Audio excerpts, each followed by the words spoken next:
This is Shaun Sport in podcast form. The British and Irish Lions tour kicks off tomorrow night at Optus Stadium here in Perth. It's going to be mental. Can't wait. We're taking on the Western Force. 9 matches are streaming live and on demand on the home of rugby, which is Stan Sport. We're going to catch up with former Wallaby, the absolute superstar, two-time World Cup winner, and that is Tim Horan. G'day, Tim. Morning. G'day guys, thanks for having us on your show. I'm over in Perth and due to some British and Irish Lions fans starting to stream into Perth now. I know. I mean, there's a lot live here anyway. We have a big British population here, but also, the fact that any excuse to come over and visit, this is a pretty good excuse. Well, that only happens every 12 years, the British and Irish Lions tour to Australia. So it's been a long wait for us, and it's great that, Perth get that first game and expecting over 45, nearly 50,000 people tomorrow night at Optus Stadium. So you've had a couple of big matches here the last few weeks. Yeah, we've been It's busy. been busy, with the State of Origin, the NRL stuff happening, 2 NRL games actually, apart from the State of Origin, footy and the like. But hey, Tim, did you get the opportunity? You would have, I would imagine, played against the British and Irish Lions?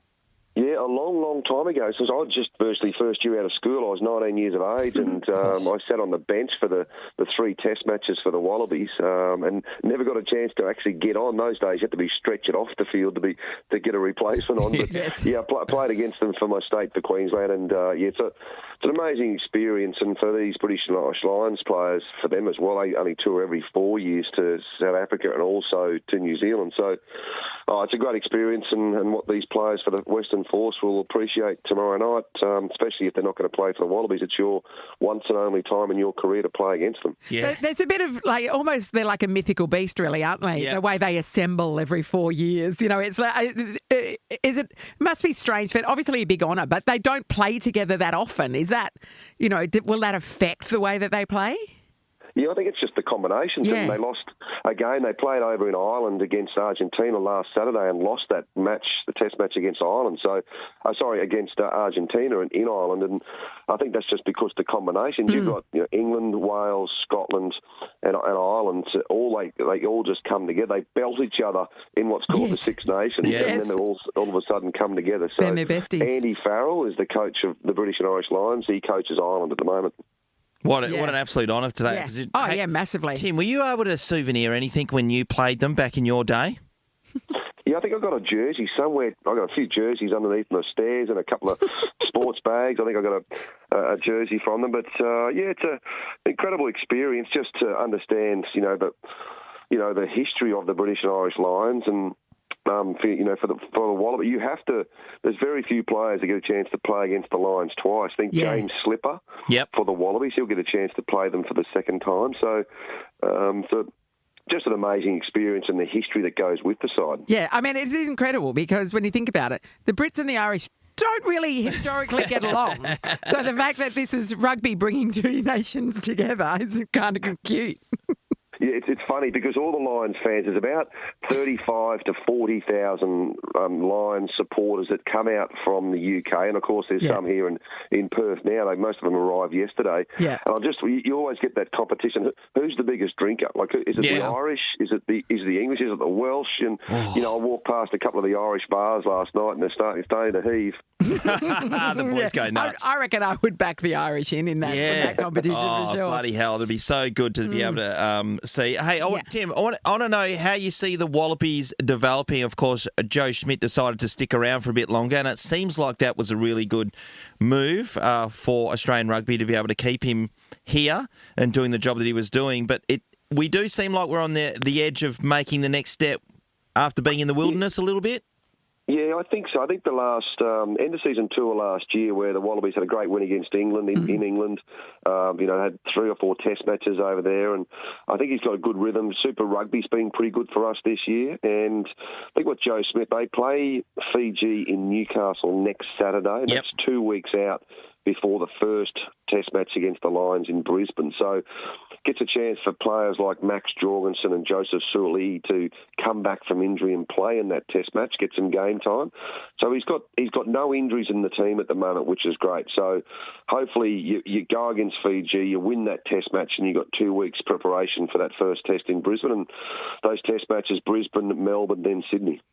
After that, with the Bledisloe Cup taking place, do you reckon Are we closing the gap against New Are Zealand? we ever going to get back to beating them It's again? been a long time. Well, Yes, particularly in New Zealand, yeah. Oh, totally. There's kids probably who are 22, 23 years of age have never seen the Bledisloe Cup in Australia. So amazing. That's how long it's been. But the first Test match this year for the Bledisloe Cup's in Auckland, and then the second one's back here in Perth in very early October. So, geez, if you can win the first one away and get the chance to potentially grab it here in Perth would be huge. Well, I was at that match years ago where they took on New Zealand, the Wallabies took on New Zealand here in Perth, and they beat them like 48-0, and everybody's just going, what is happening? What just happened?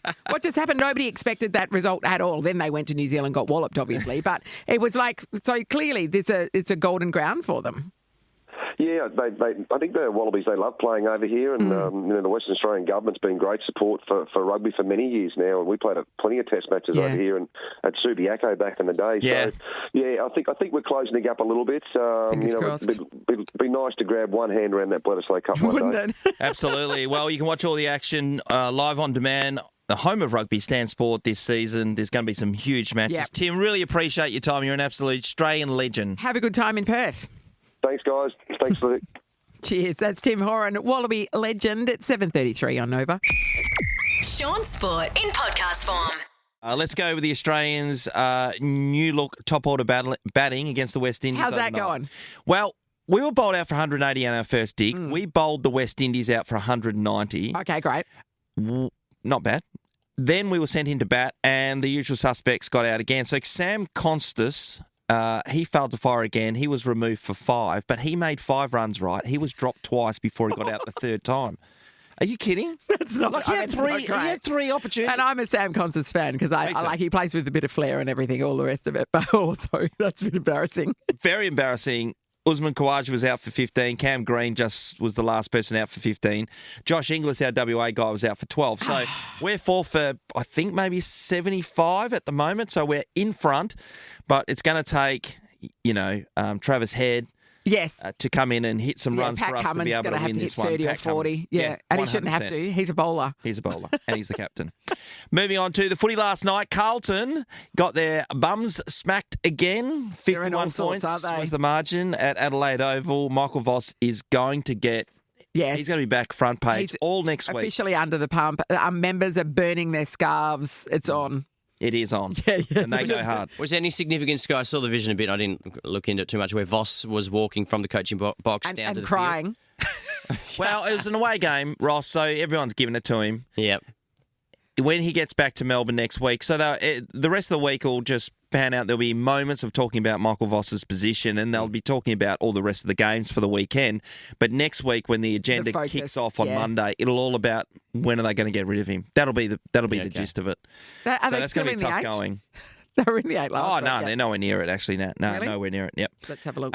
Moving on to the Matildas last night. If you chucked on Channel 10, you would have seen the Matildas in action for the first time under Joe Montemero.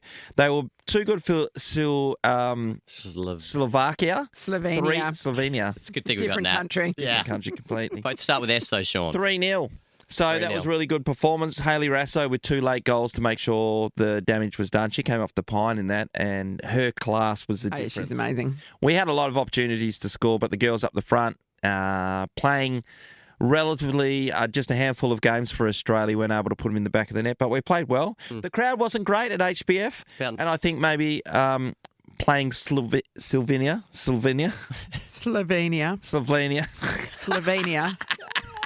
It's a tongue twister, Shaun. Good morning. It's not. It's not. I've got a list, but I can say help it. him out. But the thing that came up to me, which I needed to play for you, and I want to get your opinion on this, Sure. Nat, because this came across my Instagram yesterday, and this is a tennis match that was covered by Eurosports. Not too sure who was playing at the time, but the commentary can be difficult. Okay. Yeah, and Shawnee sends me memes now, which I respect that our relationship's there. This is what he sent me last night on Instagram as well. So let's have a listen. That's going to be tough for the Ukrainian. How do you respond to deep, hard balls? Yeah, you've got to really try to stay nice and low.